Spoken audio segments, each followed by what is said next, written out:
وعلى آله وصحبه أجمعين. أما بعد.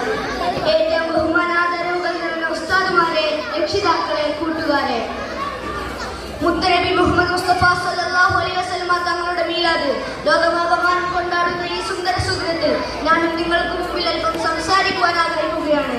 നാഥൻ തൗഫീഖ് നൽകുമാറാകട്ടെ. ആമീൻ.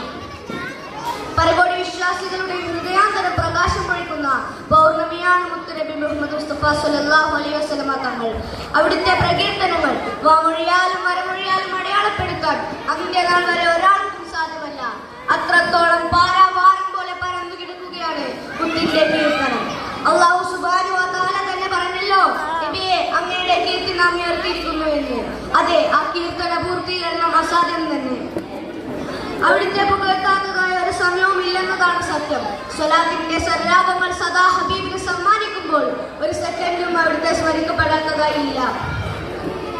മുത്തിന്റെ കീർത്തനത്താളിൽ നിന്നൊരു ചെറുതാൽ ഞാനും നിങ്ങൾക്ക് മുമ്പിൽ നിവർത്തി വാക്കുകൾക്ക് വിരാമം കുറിക്കാം. കള്ളിലും കാമക്കൂത്തിലും ലയിച്ച് അരുതാമകളിൽ മാത്രം ആനന്ദം കണ്ടെത്തിയിരുന്ന അധമ വിഭാഗമാ അതായിരുന്നു 6-ാം നൂറ്റാണ്ടിലെ അറേബ്യൻ ജനത. ഈ സമൂഹത്തിലേക്കാണ് മുത്തുനബിയുടെ യുഗപ്പിറവി. സ്നേഹ സമീപനം കൊണ്ടും സഹന മനോഭാവം കൊണ്ടും സത്യത്തിന്റെ സമ്പൂർണ്ണ സമർപ്പണം കൊണ്ടും ഋസ്വകാലം കൊണ്ട് ആ അധമ വിഭാഗത്തെ സംസ്കാര സമ്പന്നരാക്കി എന്നുള്ളതാണ് മുത്തിന്റെ ഏറ്റവും വലിയ വിജയം.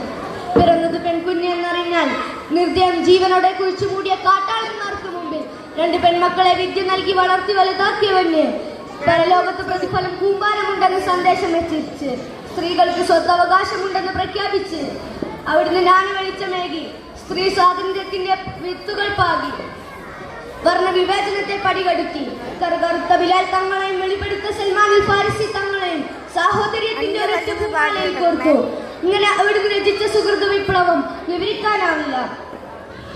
വിമർശകരുടെ ആരോപണ നൂലമാല പോലെ വാളുകൊണ്ടല്ല അവിടുന്ന് ഇസ്ലാമിനെ പടിപടിയായി ഉയർത്തിയത്, മറിച്ച് വരിഷ്ഠവും ഉത്കൃഷ്ടവുമായ സ്വഭാവത്തിലൂടെയായിരുന്നു. അല്ലാഹു സുബ്ഹാനഹു വ തആല തന്നെ പറഞ്ഞല്ലോ, നബിയെ അങ്ങ് വിശിഷ്ട സ്വഭാവത്തിനുടമയാണെന്ന്. അങ്ങയുടെ സ്വഭാവ മഹിമ കണ്ട് സ്നേഹവായ്പ കണ്ട് എത്ര പേരാണ് വിശുദ്ധ ഇസ്ലാം പുൽകിയത്. മുത്തുനബി മുഹമ്മദ് മുസ്തഫ സല്ലല്ലാഹു അലൈഹി വസല്ലമ തങ്ങൾ യാത്ര ചെയ്യുന്ന വഴി എന്നും മലിനമാക്കുന്ന ഒരു ജൂത സ്ത്രീ ഉണ്ടായിരുന്നു. ഒരു ദിനം ഇത് ദർശിക്കാത്തപ്പോൾ മുത്തുനബി ആ സ്ത്രീയെ അന്വേഷിച്ചു. രോഗാവസ്ഥയിലാണെന്നറിഞ്ഞു. സന്ദർശിച്ചു. രോഗശമനത്തിനായി പ്രാർത്ഥിച്ചു. അവൾ അത്ഭുതപ്പെട്ടു. ഇദ്ദേഹത്തെയാണോ ഇത്ര നാൾ ഉപദ്രവിച്ചത്? ആ സ്വഭാവ മഹിമ കണ്ട് ജൂത സ്ത്രീ ഉടനടി ഇസ്ലാം നൽകി. ബോധന വഴിയിൽ കല്ലുകളും മുള്ളുകളും കടൽച്ചീലുകളും ഒന്നൊന്നായി പതിച്ചപ്പോൾ അവിടുന്ന് സഹിച്ച സ്ഥാനത്തിന്റെ പ്രതിഫലങ്ങളാണ് അന്നും ഇന്നും എന്നും ഇസ്ലാമിന്റെ വിജയ രഹസ്യം. ഇങ്ങനെ നമുക്ക് സത്യസരണി സമ്മാനിച്ച മുത്തുനബിയെ സ്നേഹിക്കാൻ നമ്മുടെ ബാധ്യതയാണ്. നിങ്ങളുടെ മാതാപിതാ സന്താനങ്ങളെക്കാളും മറ്റെന്തിനേക്കാളും എന്നെ സ്നേഹിക്കുന്നത് വരെ നിങ്ങളിൽ ഒരാളും സത്യവിശ്വാസിയാവില്ല എന്നാണല്ലോ അവിടുന്ന് തന്നെ പഠിപ്പിച്ചത്.